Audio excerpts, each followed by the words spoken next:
Bismillahirrahmanirrahim. Assalamualaikum warahmatullahi wabarakatuh.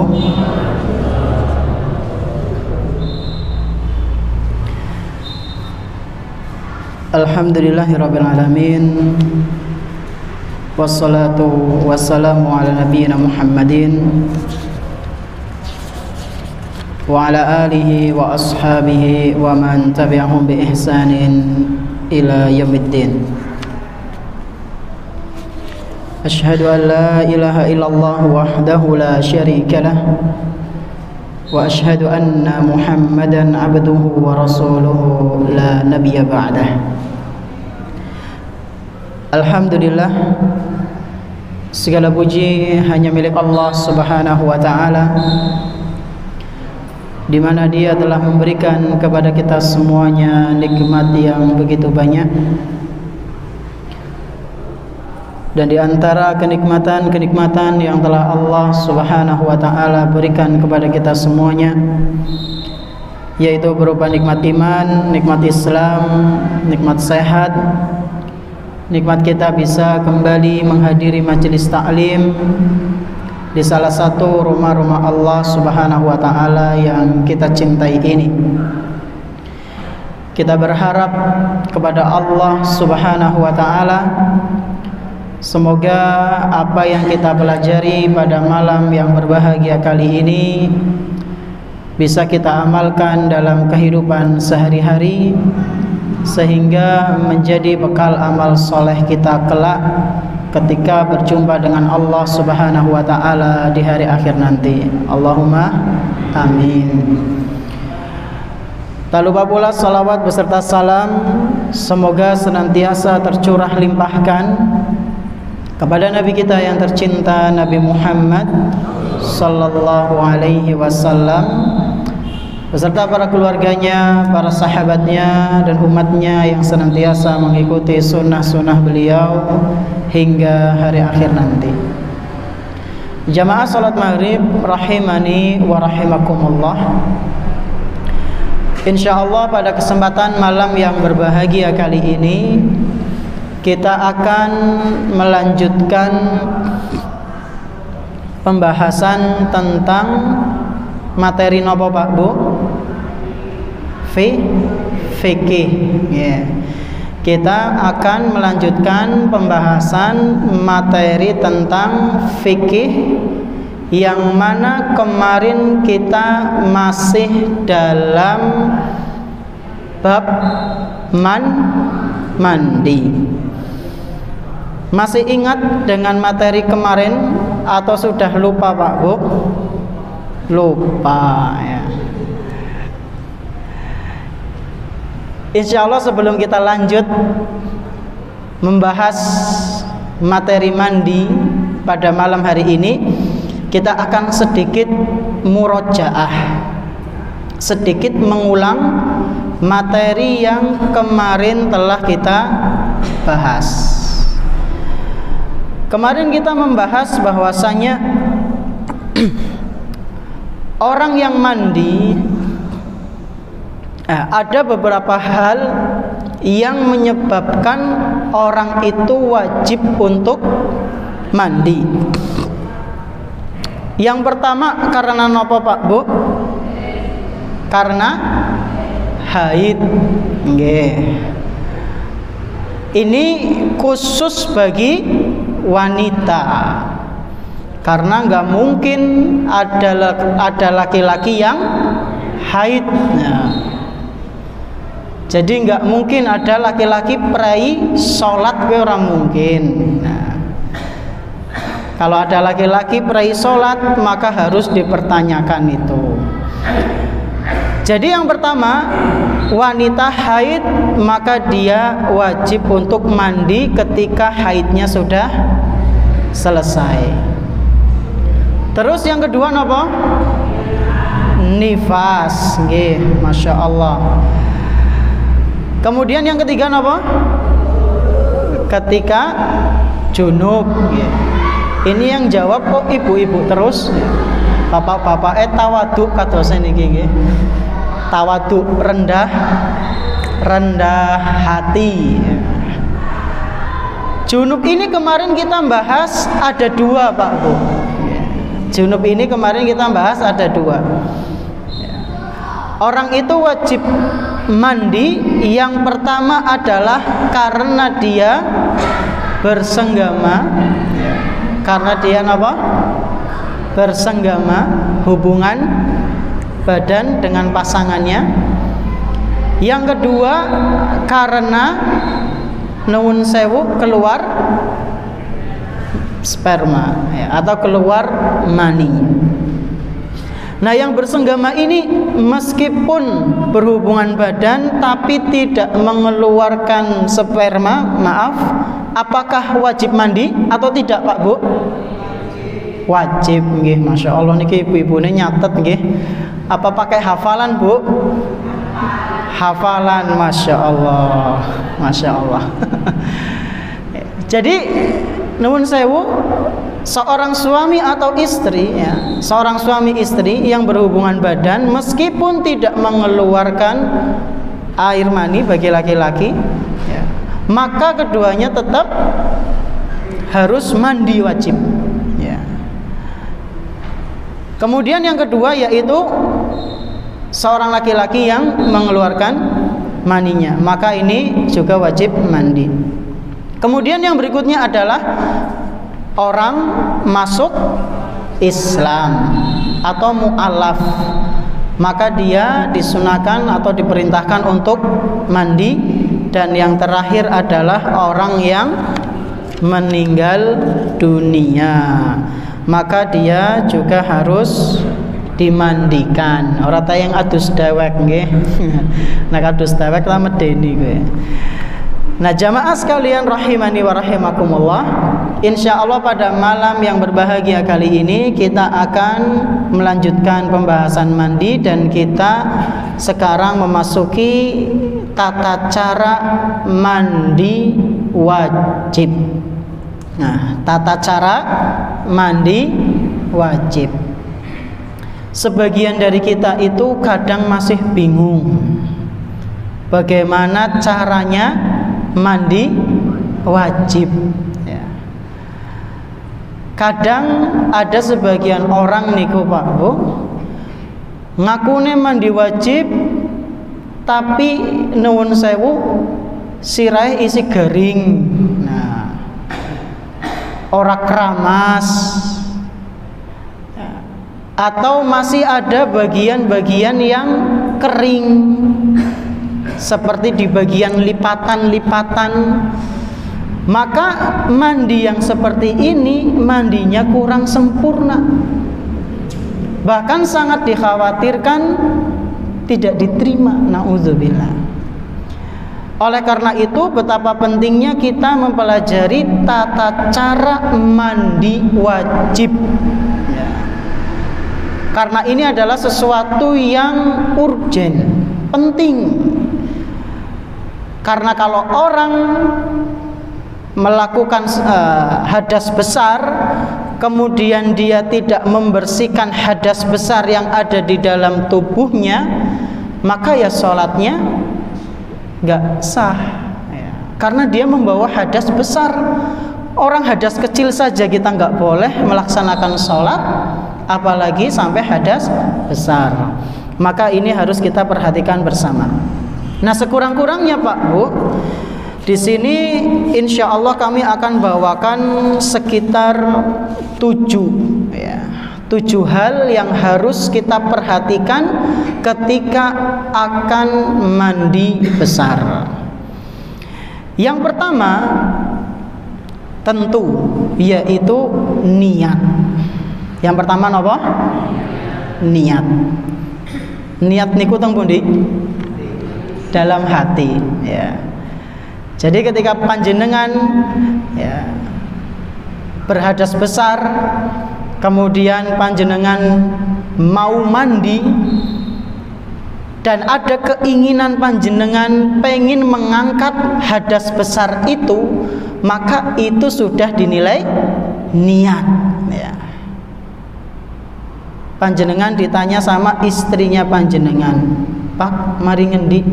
Arep ning kamar mandi, arep adus janabah. Itu sudah termasuk niat belum? Sudah. Karena panjenengan sudah mengatakan tujuan ke kamar mandi itu apa ya? Itulah niat. Ya. Kodene kasih temen metu kang omah arep maring di nyong arep maring pasar.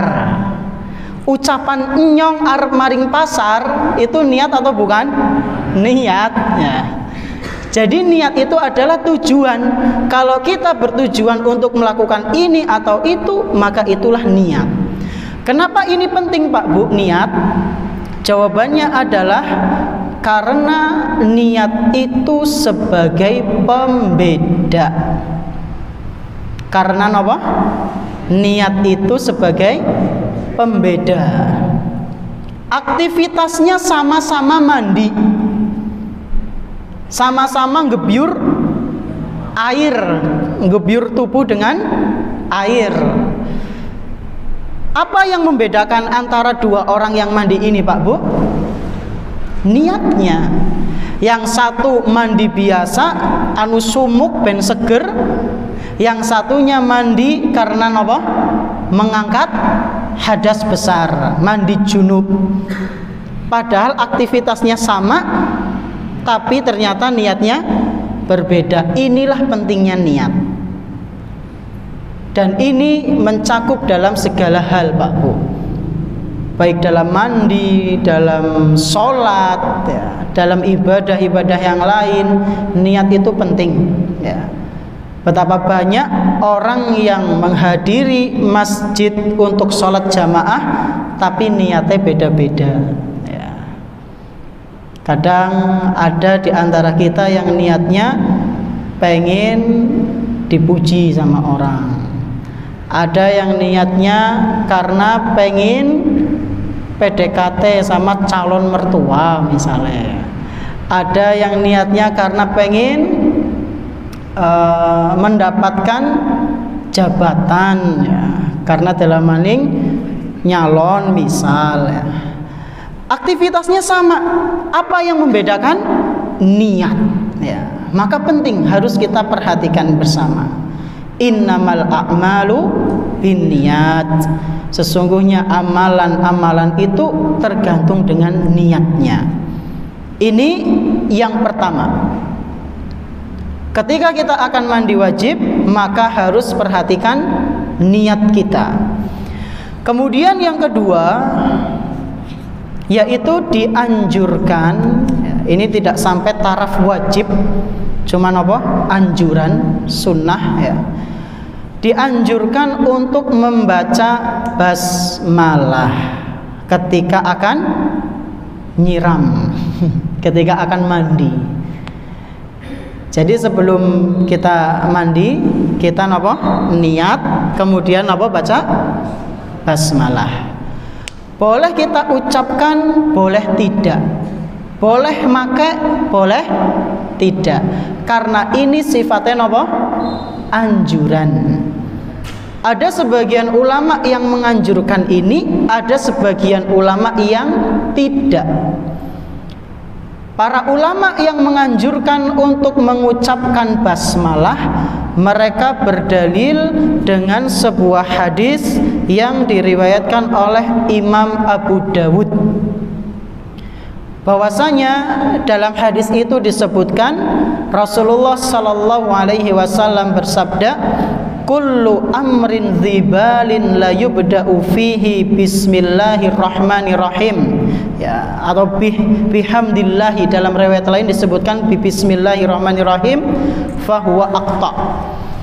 Dalam riwayat itu disebutkan setiap perkara yang penting, aktivitas-aktivitas yang urgen, apabila tidak diawali dengan bismillah, tidak diawali dengan memuji Allah, maka akan kurang berkah. Mereka berhujjah dengan dalil. Akan tetapi para ulama ya menilai hadis ini dhaif. Hadis ini lemah, di antaranya Syekhul Albani. Nah, adapun ulama yang mengatakan tidak dianjurkan basmalah, langsung aja habis niat mandi saja nggak apa-apa, mereka berhujah bahwasanya Nabi itu kalau mandi besar nggak pernah pakai bismillah. Jadi langsung, karena nggak ada riwayat satupun Pak Bu yang menyebutkan Nabi itu mandi sambil mengucapkan apa? Bismillah ya. Dan ini pernah kita bahas juga ketika wudhu. Wudhu juga bismillahnya itu termasuk apa? Sunnah. Jadi ini yang kedua. Yang kedua ini fleksibel nggih. Panjenengan mau baca bismillah nggih monggo, tidak nggih monggo ya. Yang pertama apa tadi? Niat. Yang kedua baca basmalah ya. Panjenengan baca boleh, tidak juga enggak apa-apa. Kemudian yang ketiga yang harus kita perhatikan ketika akan mandi adalah membasahi telapak tangan sebelum memasukkannya ke dalam wadah air. Membasahi apa? Telapak tangan sebelum memasukkannya ke dalam wadah air ya.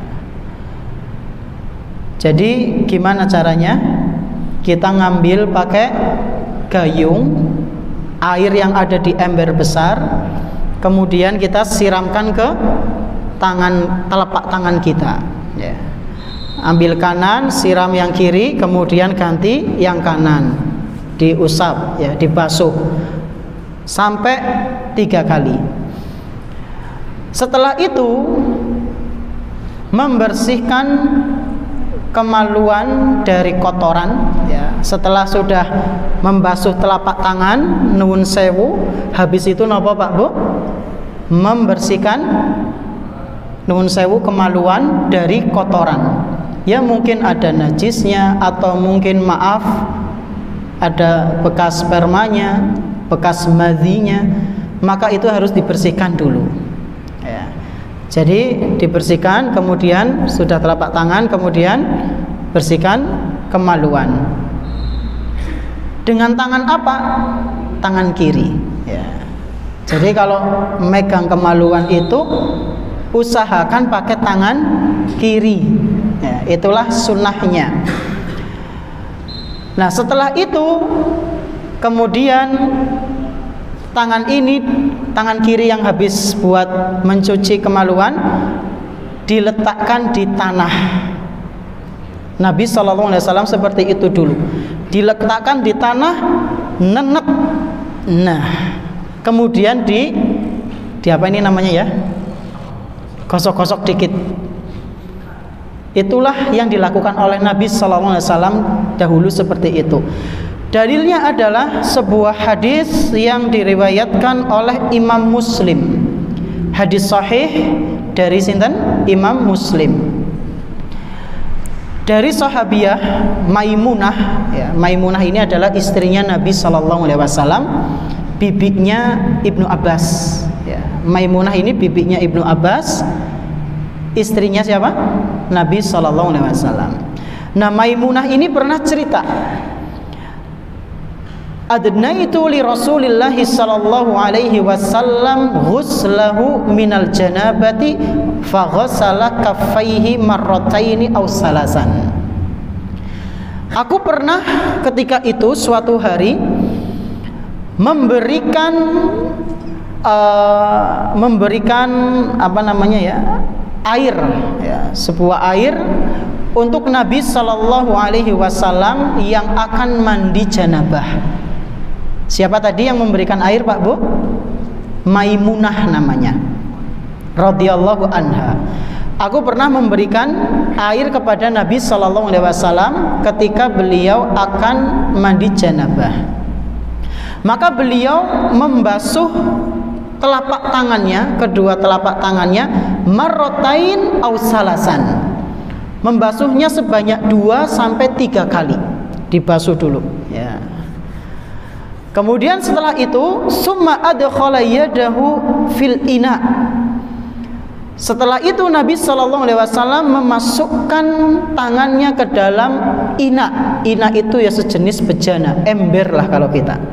Ya, jadi antara ciduk dengan itu beda. Ciduknya untuk nyiram telapak tangan, kemudian setelah bersih boleh masuk ke dalam ember ya, atau pokor ya boleh. Nah, setelah dimasukkan summa afragha bihi ala farjihi wa ghasalahu bishimalihi. Setelah beliau memasukkan ke dalam ember, kemudian beliau dengan air yang ada di tangannya membasuhkannya ke kemaluan, dibersihkan ya, dengan tangan kirinya. Summa darba bishimalihil ardo fadalakaha dalkan syadidan. Setelah beliau membersihkan kemaluan dengan tangan kirinya, lalu beliau meletakkan tangan kirinya ke atas tanah sambil menekan dengan kuat. Apa tujuannya? Kira-kira ada tujuannya mboten Pak Bu? Setelah Nabi membasuh kemaluan, kemudian apa? Tangannya ditempel ke tanah. Kira-kira ada tujuannya mboten? Apa nu iseng? Ya mungkin iseng. Keinginan apa Pak? Sempurna. Menghilangkan apa? Najis, kotoran yang tidak bisa hilang pakai air. Itu. Loh Ustaz, sikit kamar mandi nenyong keramikan beriwe. Sekarang kamar mandi kan ada yang tanah enggak? Jarang atau enggak ada mungkin nggih. Rata-rata keramik, marmer, meling-meling. Nah, ki kepriwe masa templek naming ditempelkan di apa? Di keramik. Di sini sebagian ulama mereka memberi alternatif lain. Di antaranya bisa pakai batu. Ya. Bisa pakai apa? Batu digenggam. Bisa pula pakai daun. Ya, misal ada daun di samping kamar mandi panjenengan, nah dikusek-kusek.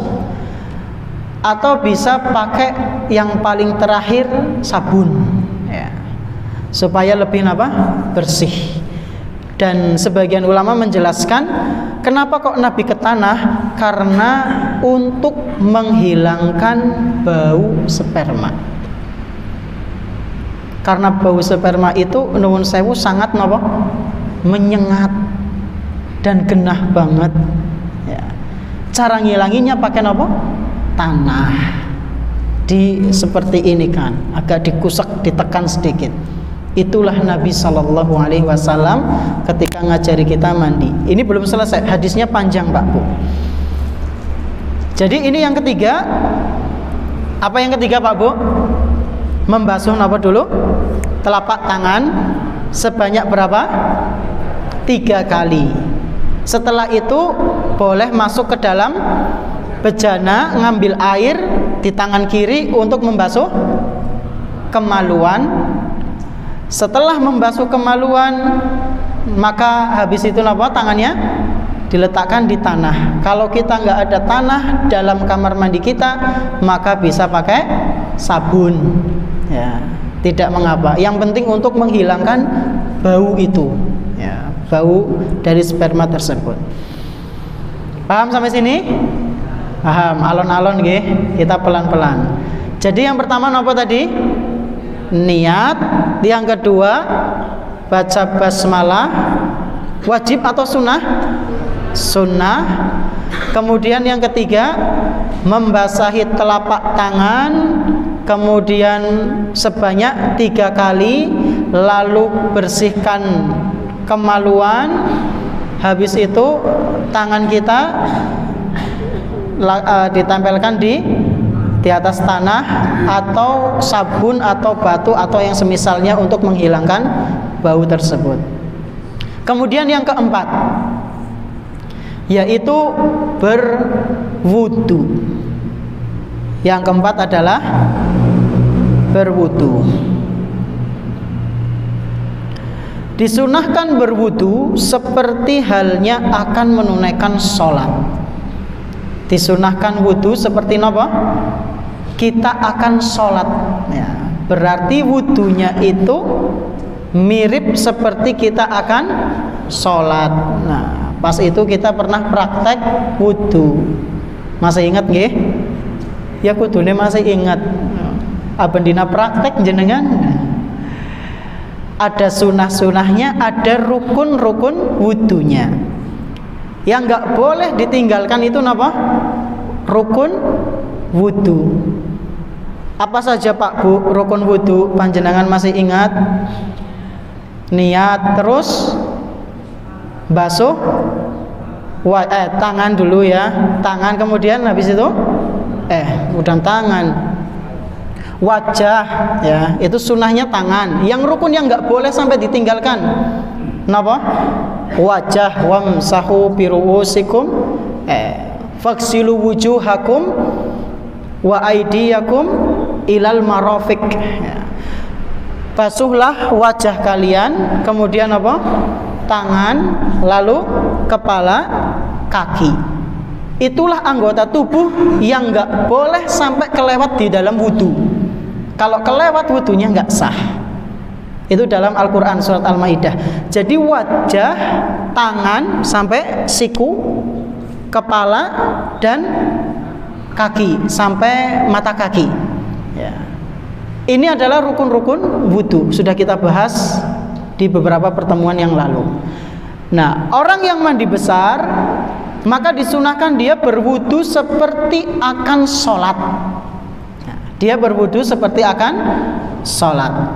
Dalilnya adalah hadis tadi, lanjutan dari hadis tadi, dari Maimunah tadi. Di dalam hadis itu Maimunah radhiyallahu anha melanjutkan ceritanya, summa tawaddoa wudu'ahu lis-shalah. Kemudian Nabi sallallahu alaihi wasallam berwudu seperti wudunya orang yang akan sholat. Ya. Jadi yang keempat apa? Berwudu. Kita ulang lagi. Yang pertama apa? Niat. Yang kedua, membaca basmalah. Yang ketiga, membasuh apa? Telapak tangan. Sebanyak berapa kali? 3 kali. 2 atau 3. Setelah itu apa? Membersihkan kemaluan. Pakai tangan kanan apa kiri? Kiri. Setelah membersihkan kemaluan, kemudian membersihkan tangan kita dari bau atau kotoran yang menempel di tangan. Nabi Shallallahu Alaihi Wasallam memberi contoh meletakkan tangannya di mana? Di atas tanah. Kemudian yang keempat tadi apa Pak Bu? Berwudu. Ya. Hafal nggih? Alhamdulillah hafal. Kemudian yang kelima, ya, menuangkan air ke kepala sebanyak 3 kali dari cidukan telapak tangan. Jadi kita ini masih di mukodimah mandi Pak Bu, urung gebyure. Ya. Ribet mboten sih? Ribet mboten? Mboten. Ya. Mboten. Ketone sih ribet. Ya. Tapi kalau dipraktekkan, oh jebule kayak gini.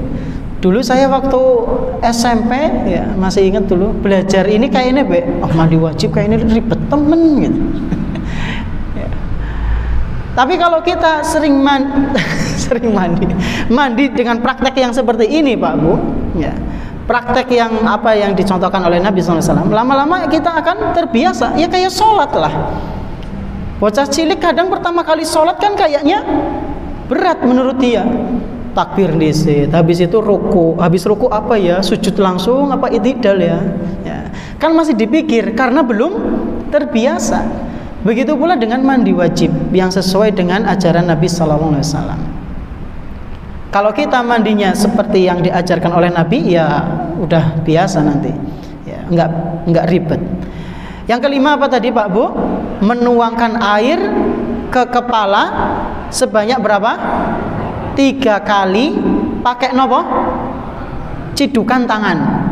Nah, 1, 2, 3. Ya. Dalilnya apa Ustadz? Dalilnya tadi masih. Ya.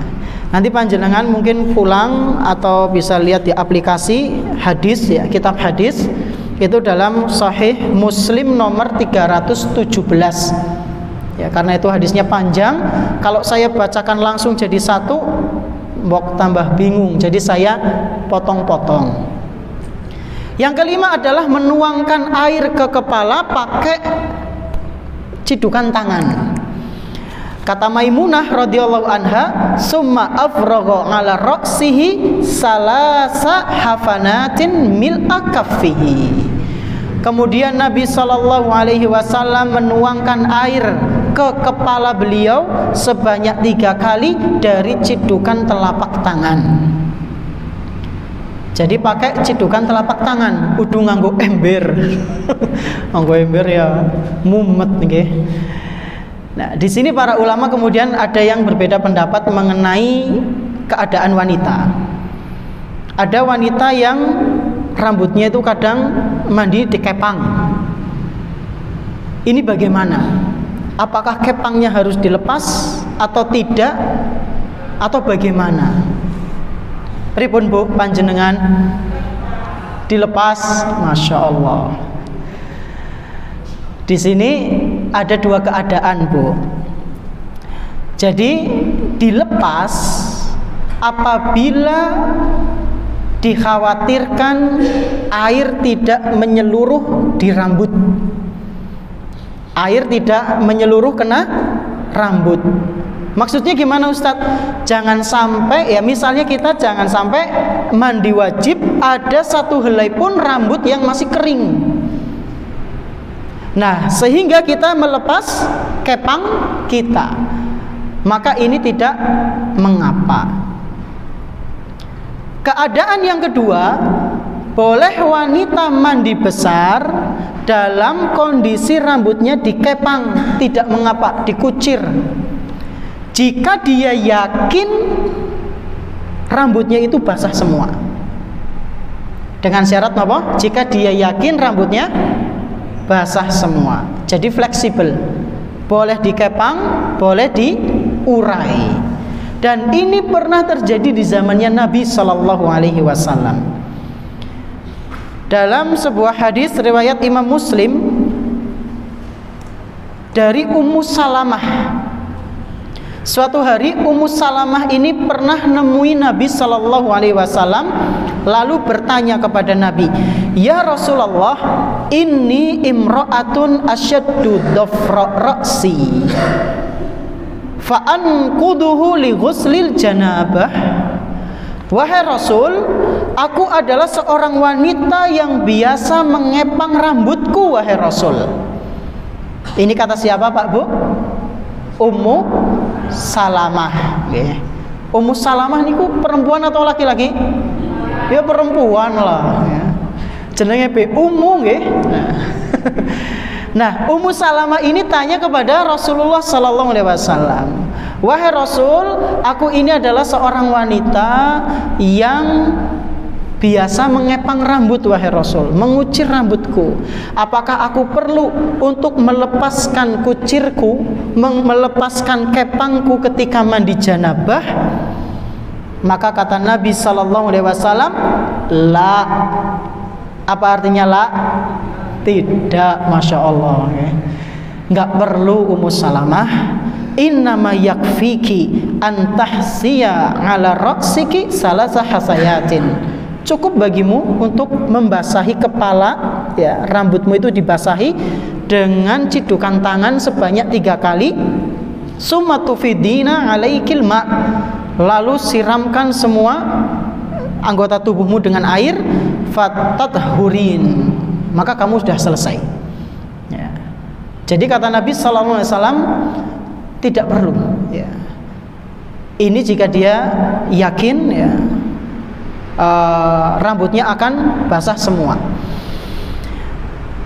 Jadi ini yang kelima Pak Bu, menuangkan air ke kepala sebanyak berapa? 3 kali dari cidukan tangan. Kemudian yang keenam. Nah, tadi ada berapa nggih? Ada 7. Ini udah ke-6. Alhamdulillah. Cepet atau lama ini? Kayaknya cepet ya. Semoga aja waktunya cukup. Yang keenam adalah membasahi sekujur tubuh dengan air. Nah, membasahinya itu gimana, Ustaz? Apakah ada tata caranya? Ada, Pak Bu. Ya, saya bacakan dalilnya dulu. Summa ghassala sa'ira jasadihi summa tanahha an maqamihi dzalika fa ghassala rijlaihi. Kemudian Nabi SAW membasahi seluruh tubuhnya, ya, dan di akhir beliau membasuh kedua kakinya. Ya, sebelum membasuh kedua kakinya beliau pindah tempat, ya, geser sedikit baru membasuh kakinya. Kebayang buatan? Setelah beliau mengguyur seluruh tubuh, habis itu beliau menggeser posisinya sedikit. Setelah itu beliau membasuh kedua kakinya. Nah, cara membasuh tubuhnya itu bagaimana, Ustaz? Caranya adalah dengan pertama guyur kepala, ya. Mengguyur kepala dengan air, lalu menggosok kepala 3 kali dengan jemari supaya air itu benar-benar meresap kena kulit, ya.